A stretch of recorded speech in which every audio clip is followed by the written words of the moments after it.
Hello. So thought I'd make a quick video for Game Week 35. I'll have a quick recap on 34 and then just talk about my plans going forward. So I did a free hit, got a 1 point green arrow, which is not great, but it's okay. On a free hit, you ought to expect to get a bit more of a green arrow, but it always felt like a bit of a trepidatious, swingy game week anyway, so I was kind of glad to just get through it.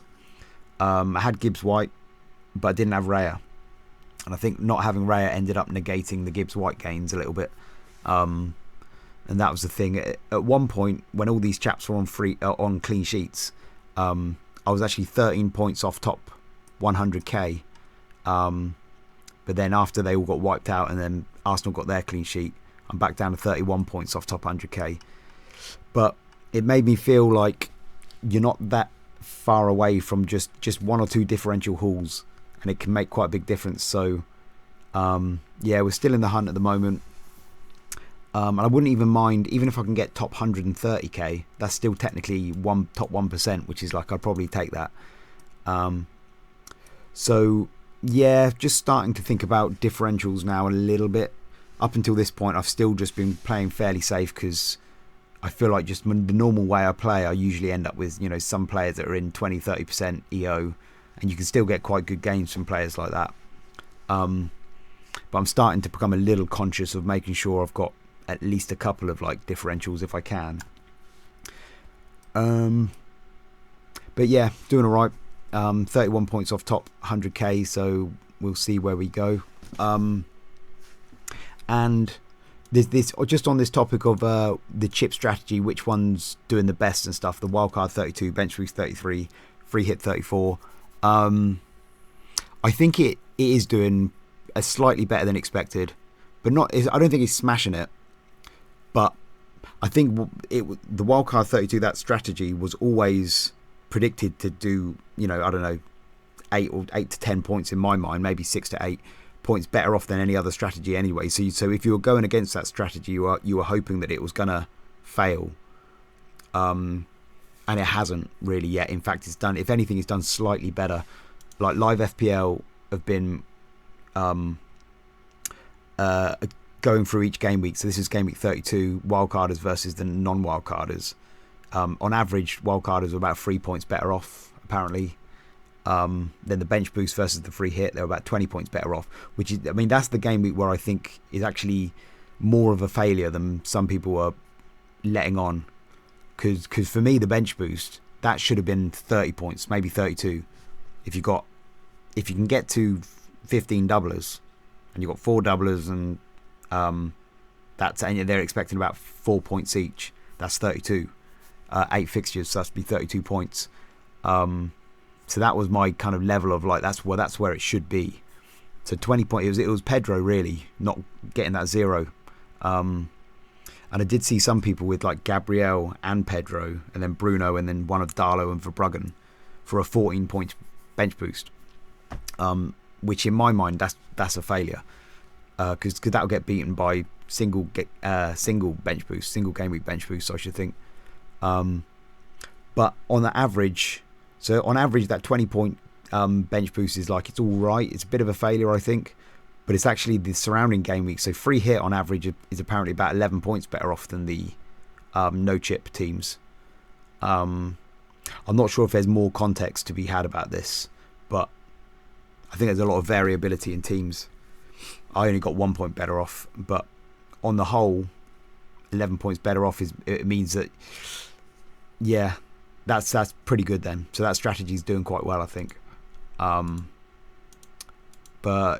yeah, I won't say any more about that. Anyway, game week 35. Let's think about what my plans are. So I've got 5 free transfers, loads of money in the bank. Well, how much money have I got in the bank? 6.4 million in the bank. 5 free transfers. We've got game week 36, 37, 38, so that'll be 8 free transfers I've got from now until the end of the season. How do I want to use those 8 free transfers? And I'm pretty sure I want to bring Bruno in 35 and cap him. talk about that in a minute. Good chance I'm going to want to bring triple Palace in 36. Not necessarily. Some people are a bit iffy about it, but I've got the transfers. I kind of feel like I want to, I think, at the moment. So triple Palace, and then you got the Arsenal boys, who I think I'm going to want triple Arsenal for that Burnley game, and then maybe for Palace on the last day as well. I mean, there is a question of bringing them in now, but at the moment I'm more inclined to wait and then just get my ideal triple Arsenal in 37, I think. But that's another 3. So that's Bruno, triple Palace, triple Arsenal. That's 7. And that just leaves one more for the final game week in 38 for one game week punt. So that's it. That would be it. So unless I want to kind of take away from those, that would be it. So my real question this game week is who to sell to bring Bruno in, because I've got Palmer at the moment.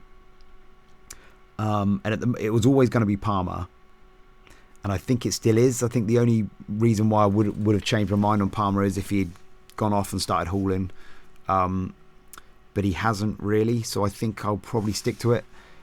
There are other plans, other things I could do, like I could sell Semenyo to Bruno and actually have Enzo, Bruno and Palmer for this game week, and then next game week sell Palmer to Cherki, something like that.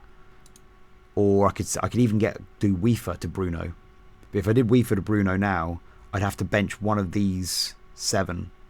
And it would probably be like Semenyo again. Not really sure. Semenyo's a bit underwhelming at the moment, but I think I'm going to stick with him. But then the other problem about that, though, is that whatever I do, if I did something like that, I'm going to use an extra transfer. I'm using an extra transfer. If I just do Palmer to Bruno, that's 1. If I did like Semenyo to Bruno and then Palmer to Cherki, that's 2. Which means I'm going to lose one of my triple Palace or one of my triple Arsenal, effectively, because I'm maxing out with transfers in 37 to get to them. So that's the cost of that move, and I don't think I need to do that. So I'm more inclined to just do Palmer to Bruno straight away. I might be tight for money when it comes to here. Like, I mean, 0.2 in the bank in 37. I don't think I'll be able to get the Gyökeres. I might be able to. It does get a bit tight. So I think it's just Palmer to Bruno. Palmer hasn't been playing that well. It's always a bit nervy selling Palmer though, because you know what he can do. You know that he could. You know, if you're chasing, you know that he's got a hat trick in his locker. But I think that's the obvious thing I need to do is just Palmer to Bruno, and then just hope. I'm edging into the hope territory with Semenyo now. I'm just hoping he gets back to his best, but we'll see. Yeah, so that's the plan. Palmer to Bruno. That's the only decision I need to make really this week, I think. Probably triple Palace. I mean, let's just go through it. So, where to start? I mean, Semenyo and Cherki. Some people going to Cherki. Originally, I was just not really interested in Cherki because his minutes were a bit dodge. Where is he? Down here. His start rate of 59% is not very good. But I mean, his XGI of 0.88, 0.39 XG in the last 6, and 0.49 XAG in the last 6 is very good. And if you look at his minutes, he does seem to be starting to play a lot more now. So this is Cherki here. He's played 90 against Southampton, 90 against Burnley, 84 against Arsenal, 75 against Chelsea, 70 against Liverpool in the FA Cup. He started every game that's in the international break. 89 in the EFL final, 90 against Real Madrid in the second leg. So going back that far, he started every game. So it does feel like, well, maybe he's just going to start every game. You never know with Pep though. But then you never know whether Semenyo could drop out. Yeah, who knows? I mean, I think you need. I'm not enough of an expert. Semenyo could drop out, but I don't know who would play on the right. Is it like Savio? Maybe Bernardo Silva? So I think Semenyo's still probably pretty safe for minutes at least. But going back this far, I mean, some of these games here, Cherki wasn't starting. They were playing other players. Bernardo Silva, I think, sometimes played in the 10, maybe. I'm not an expert. I'm just looking at team sheets. Foden sometimes. Savio and Doku and Foden comes in. Marmoush played a few. So Cherki he doesn't have to play. But he has started every game since that second leg of the Champions League. And he's playing very well. So he'll probably carry on playing. This is the fixtures they're heading into. So it's a bit choppy, but yeah. So I think Cherki's fine. I think if you're on wildcard and you want to have a punt, Cherki sounds like fun. He sounds like he's the one who's doing better at the moment. But I've got Semenyo, and I think I'm just going to stick with him and hope. He has been trolling me all season, Semenyo, but yeah, I'm going to stick with him, I think. Yeah, not worth a transfer.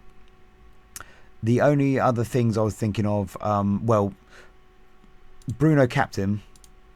I think I'm thinking Bruno captain because he's top of my model by quite a distance. Calvert-Lewin second, but I don't think I can do that. I think it's just Liverpool's defence has been a bit dodgy lately. So they're the 5th bottom in the last 6.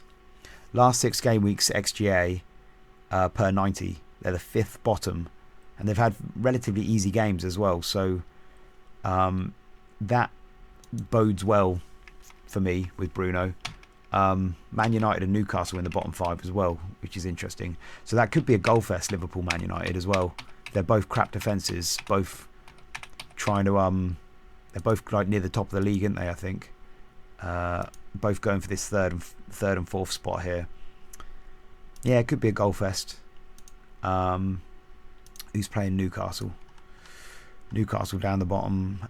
Brighton. Yeah, Brighton maybe. If you've got grosses and all that kind of business, you could play them. So I think that's why I'm on Bruno though, and I just feel like that's more chance of being a goal fest than the Everton Man City game. But it's hard to tell. If it could be game state dependent. If Man City go up 2-0 in the first half, it could easily end 4-0.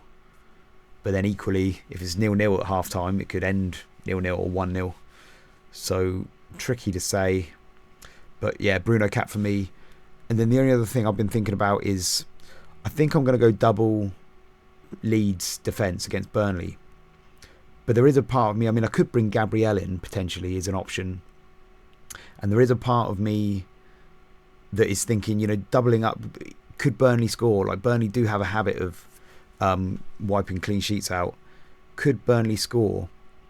And I was almost wondering whether I should actually spread my bets, because Newcastle are playing quite badly at the moment and Brighton playing well. Should I just spread my bets? Now I don't think I'm gonna, because that just feels like a bit too much. But could Brighton get a clean sheet against Newcastle? And could Burnley wipe out Leeds' clean sheet? Maybe. So there was a part of me that was wondering whether I should spread my bets or even bring Gabriel in. But I don't think I'm gonna. I think I'm just gonna stick with double Leeds against Burnley, hope for the best. And Gabriel, it's just this. Where's the fixtures? It's just this. This fixture crush for Arsenal. Not much break there. I'm pretty sure Gabriel will start. There is a slight chance he won't. There could be rotation, but I'm pretty sure he'll start that one. But then Arsenal just could be weak, or they could be tired. I don't know. I can see him getting a clean sheet, but Fulham, if they nicked a goal, wouldn't surprise me massively. So I think I'm going to go against Gabriel, but he's very high EO, and if Gabriel was to just get a clean sheet and a goal and a DEFCON or something, it'd spike a massive 17-18 pointer. I could get absolutely smashed. But then I was thinking, well, what if Strout gets that? Strout could just be his week to get a goal and a clean sheet and a DEFCON. And then I'll have a massive rank gain. So I think it swings both ways. So I think I'm just going to stick with that and not go Gabriel. So that's what I'm thinking there. Yep, I think that's it. Palace are going to be rotated, aren't they? Heavily rotated, so I'm quite happy to go with Senesi and Tav for that. Game week 36, triple Palace. So again, just looking at their minutes, it just seems like the defenders don't seem to get rotated that much, whereas it's the attackers who are getting rotated a lot. So if you go back, they all started this Liverpool game in 34. Then the West Ham game, the front three, that's Sarr, Mateta and Wharton, didn't play, but the defenders are all playing everyone. That Lacroix, he actually started. All three of these players started against Fiorentina, but they all had various knocks and injuries or got subbed. But they did actually all start that game. But basically, these defenders are starting every one of these games here, whereas it's the attackers that are kind of Sarr and Mateta that are getting rotated. Then that's international break. Then going back a bit further, they're all defenders are starting most of these. Mateta not. Sarr did a little bit. Oh, that's extra time, isn't it? Yeah, I mean that's the basic idea though. I think the defenders look fairly nailed. I mean here Lacroix got a red card and then was suspended. And Munoz missed that one. I think he was injured. He must have got injured there. It looks like. So yeah, my vibe with the defenders is that they're worth a punt. They're worth trusting that they'll get the minutes, and they're good for the DEFCONs. So Camvo, I've only just noticed because his minutes weren't up there, but I've noticed him now. I think others have as well. I've got him at a 72% DEFCON chance, so he's like potentially the best of the bunch. Not bad XGI as well for a defender. Where are they? We've got Lacroix there on like 62%, Richards on 54%. Munoz is where is Munoz? He's not got the attacking. Where is he? I don't know. He's not got the attacking numbers that he used to have. But he's not got the attacking numbers he used to have. But I still don't think he's necessarily a different player. Did I get Munoz in here? He is here. So he's had a couple of times where he's like, yeah, he got a bit of injury here and there. He's had some injuries. So maybe that could explain why his form's fallen off a little bit. But he's starting to play more 90s here though. Munoz is getting back to fitness here, and so I think a Munoz punt come game week 36 could be worth it still, for the upside. Yeah, I think so. And then DEFCONs. Let's have a look at see if I got this here. Oh, I haven't got it set up. Camvo should be, or Camvo. He's quite good, I think. One sec. I've probably not got the minutes. Let me do it like this. So yeah, if you don't factor in the minutes there, because he's only got a 34% start rate, but that's because of the start of the season. Yeah, he's very good. Last 6, he's had 66%. He's hit it, so he hits it a lot. Yeah, so Camvo's good. So that's probably what I'm going to do. Camvo, Lacroix, and then maybe Munoz or Richards, but we'll see when we get there. Game week 36. Wolves defence. Brighton defence against Wolves. Weaver, I'm starting to feel a bit like maybe I should have gone for a more attacking Brighton player, because now that they've got Wolves, I'm not sure I really want to play Weaver for that one. But we'll see. Yeah, I can think of all this stuff later in as we get closer, and then Arsenal versus Burnley. I think when we get there nearer the time, I'll decide who I want and see if I can have a punt on who's fit and who's not, and then a little punt in 38, and that will do it.